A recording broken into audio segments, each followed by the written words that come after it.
Hey, how you doing out there?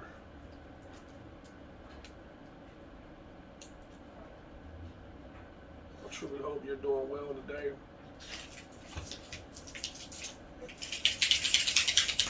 Y'all ain't gonna start this. Be good.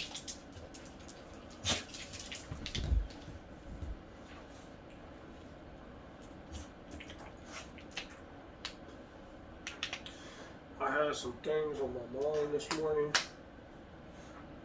as I was taking a morning walk, and I just wanted to share some of them, man. Just because I feel like without precise explanation of anything, the observer is left primarily to interpret. Now, some of that is a given, you know, and I encourage it. But it's incumbent upon me, if I make something, to be precise in my reasoning, and so that it's perceived the way I intend it to be. You know,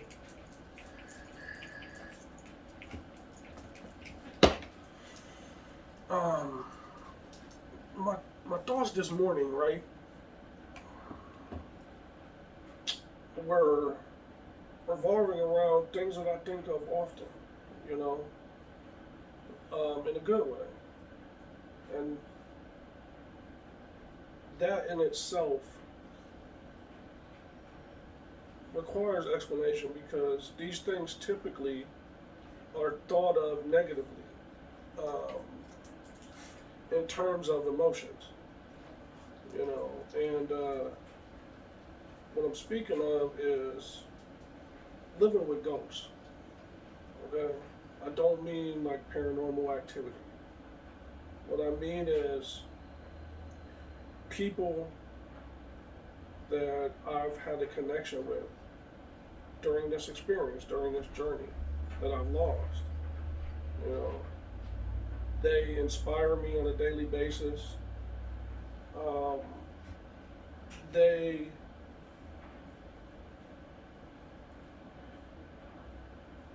they have a push and pull kind of thing on me, right? Where had I not been blessed a little bit of luck, a few more good decisions versus bad decisions, I would not have made it to my 41st year. And a lot of times when I'm pondering these things, it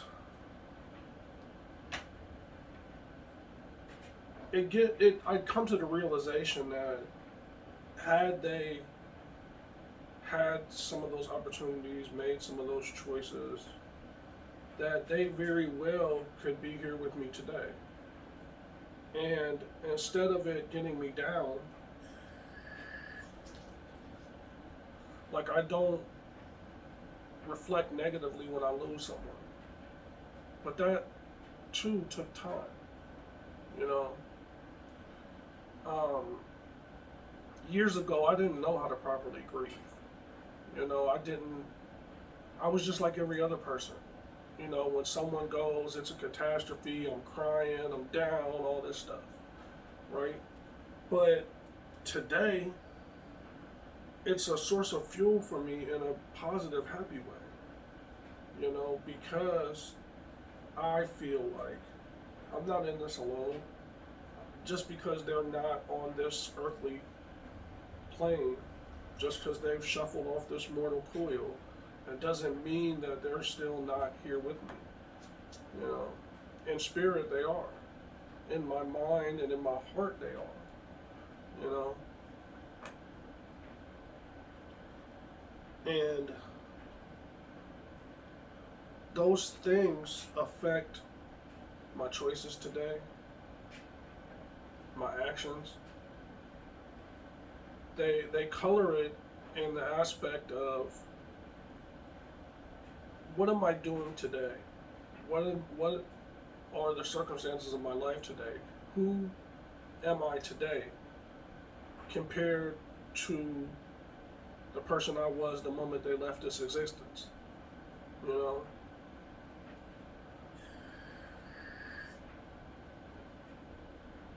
And these are all good things because they give me perspective.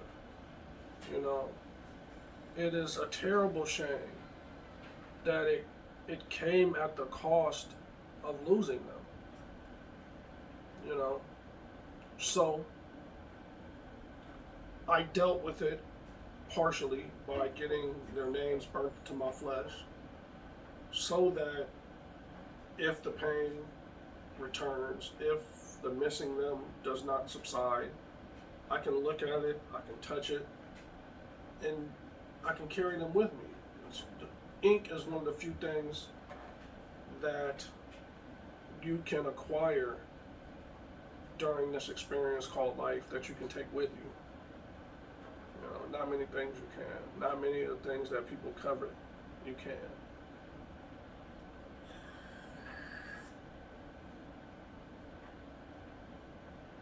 It's not going to be long, but I'm going to go somewhat in depth on it, but not all the way, for purposes of time constraints. You know, I understand that had any of these human beings passed in non-violent ways, that there's a higher likelihood that the trauma of the whole thing would, if not been reduced, may not have existed at all. But in a positive light, those things shaped me, you know.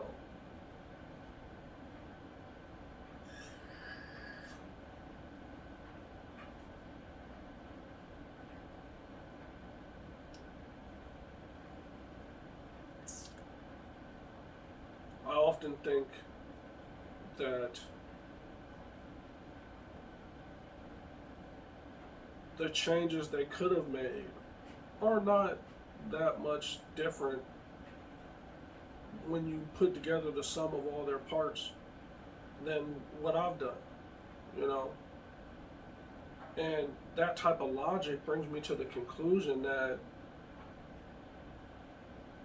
no matter who they were, no matter what happened to them, and no matter those things as they pertain to me, that they could have came to these same light bulb moments that I did, you know. And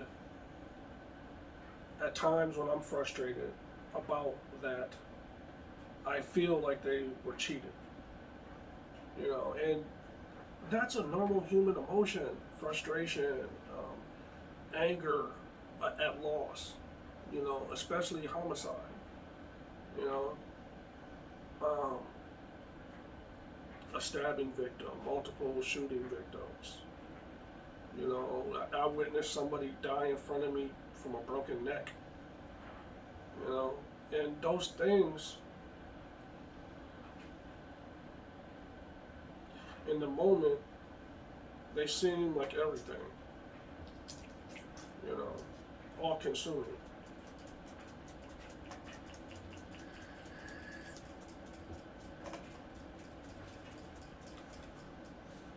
But the key factor in all this is time. You know, the reason why I don't look upon it negatively and I am positive about it is because when you break it all down, you know, the moment we take our first breath, you know, a clock starts from when we'll take our last. You know, and those things in between make all the difference. You know, today I know that they can look on me and with their experience in another plane, I can only postulate as to what it's like, how time functions, how they interpret things, how they perceive their experience, since it's a beginning and ending type of thing. It's full circle already for them, you know.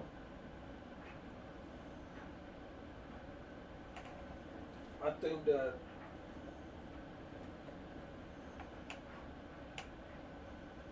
when you choose to look at it this way, it is a coping mechanism. It can help you. You know, and I share these things, and I think they're important now, just because I have friends and loved ones who died by another person's hand. It's still death. And during the times that's going on right now, people that may have never experienced a lifestyle like that or been touched by things like that are experiencing in a different form with, you know, the situation. You know, they may have family members, they may have friends who may have went down to this madness that's going on around the globe. And they'll have their own moment of reckoning as well, you know, where the full circle thing happens for them, you know. Because for a lot of people, it doesn't happen during this experience. They have to go before they take stock of this experience, their actions, you know, the consequences, things like that. You know, overall, it makes me feel good to be able to express these things. First and foremost, because I believe they can help other people. You know, if I had some of these tools early on, the sheer amount of pain that I went through wouldn't be a thing. You know,